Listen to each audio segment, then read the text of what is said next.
এতদিন ধরে তো আমরা শুধু শিক্ষায় দুর্নীতি দেখতে পেয়েছি। এবার আরও একটি জিনিস আমাদের সামনে এলো, তা হলো স্বাস্থ্যেও দুর্নীতি।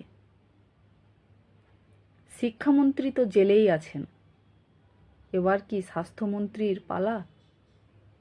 স্বাস্থ্যমন্ত্রী, পুলিশ মন্ত্রী, মুখ্যমন্ত্রী কবে দেখতে পাবো এই একই সাথে শিক্ষামন্ত্রীর সাথে?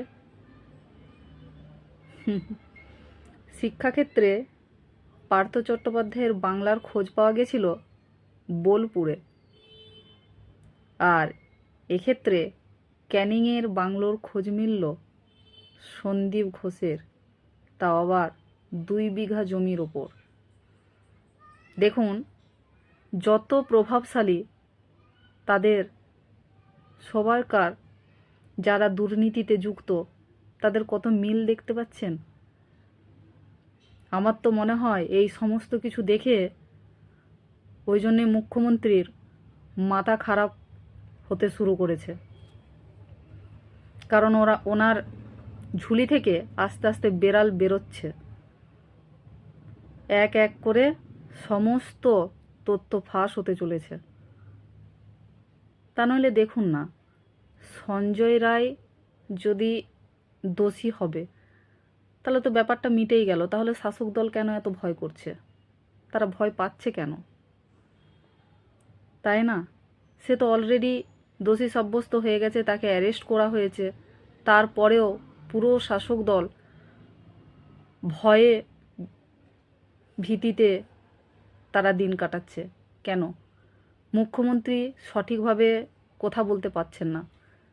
কখনো বলে ফেলছেন নির্যাতিতার ফাঁসি হোক, কখনো বলে ফেলছেন যে আমাদের দল অপোসচক্র দেখাবে।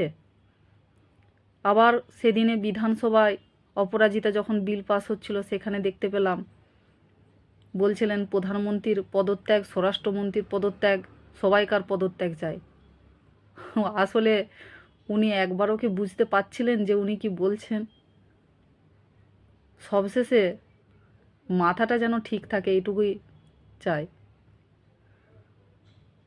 আজকে আরজিকর কাণ্ডে 9 তারিখের পর থেকে মুখ্যমন্ত্রীর ফোন চেক করা উচিত, জানেন?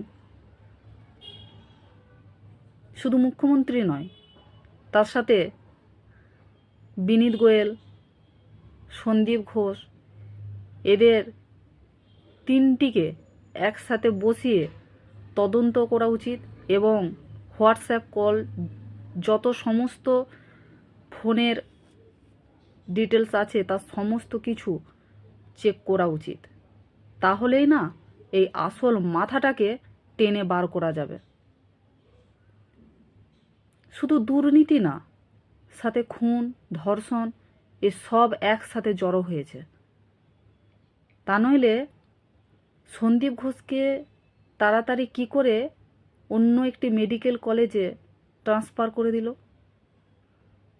একটা মানুষকে সকালেই রেজিগনেশন দিয়ে 4 ঘন্টার পরেই তাকে আবার নতুনভাবে জয়েন করে দেওয়া হলো অন্য একটি মেডিকেল কলেজে। এগুলো কি সম্ভব? প্রথম থেকেই আড়াল করার মতলব মুখ্যমন্ত্রীর। আরেকটা জিনিস দেখুন, পুলিশের কত বড় সাহস! একজন পিতা সন্তান হারানোর যন্ত্রণায় যখন দিশেহারা, তখন পুলিশ কি করলো? মেয়েটির বাবাকে বান্ডিল টাকা দিতে চাইছেন। আচ্ছা, এই যে টাকা দেওয়ার ব্যাপারটা, এই বান্ডিলের এই যে টাকা দেওয়াটা, এটা কে বলেছিল এই টাকাটা দিতে পুলিশকে? যে পুলিশ টাকা দিয়ে মুখ বন্ধ করাতে চেয়েছিল, সে গ্রেপ্তার হচ্ছে না কেন? তাকেও তো গ্রেপ্তার করা উচিত, তাই না? তার প্রশ্ন কি একবারও সিবিআই করেছে?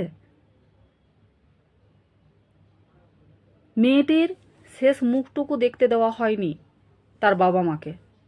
অবশেষে কিনা মুখ্যমন্ত্রীর দয়ায় তারা তাদের মেয়েকে দেখতে পাবে। কতটা পিশাচ হলে এরকমটা হয় বলুন তো? এমন পিশাচদের যেন দৃষ্টান্তমূলক শাস্তি হয়।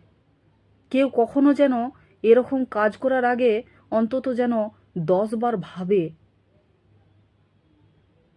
হয়তো আমাদের রাজ্য বলে পশ্চিমবঙ্গে রাজ্যেই বোধহয় এসব সম্ভব হয়, যেখানে মুখ্যমন্ত্রী, পুলিশ মন্ত্রী, হ্যাঁ, স্বাস্থ্যমন্ত্রী সব এক, তাই না?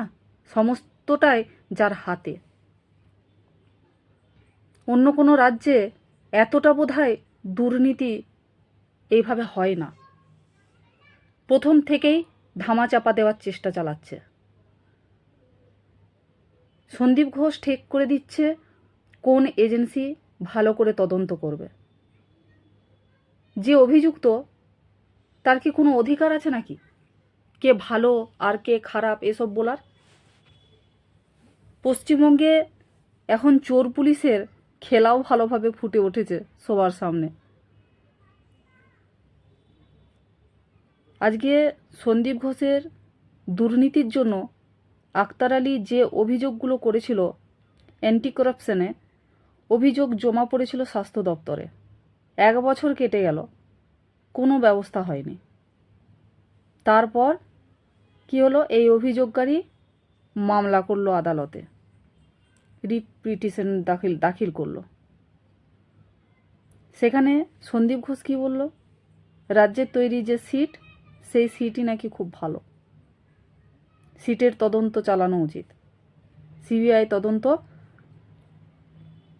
দেওয়া উচিত নয়। তা নইলে আজকে ধরুন তো, এই দুই পক্ষের কথা শুনে আজকে আদালত থেকে সিবিআইয়ের উপরে ভার দেওয়া হলো।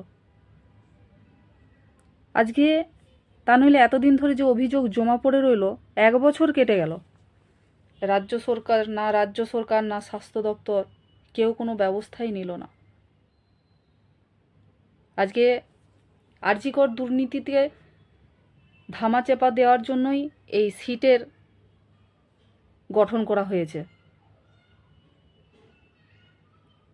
এদের সকলকে না উপযুক্ত শাস্তি দেওয়া দরকার। উপযুক্ত শাস্তি পেলে দেখবেন সব আস্তে আস্তে উগড়াতে শুরু করবে। মুখ্যমন্ত্রীও যেন কোনো রেহাই না পায়। আজকে যদি অভয়া হেরে যায়, তাহলে তো এই হার সবাইকার। আজকে যে এই আন্দোলন, আজকে মানুষের যে এত চিৎকার, এত আর্তনাদ, সবাই তো একটা জাস্টিস চাই, একটা ন্যায় চাই, একটা বিচার চাই। এ কেমন রাজ্য যেখানে কিনা আমাদের বড় বড় মনীষীদের জন্ম হয়েছে? এ কী জায়গাতে পরিণত হয়েছে তা সত্যিই বড় লজ্জার।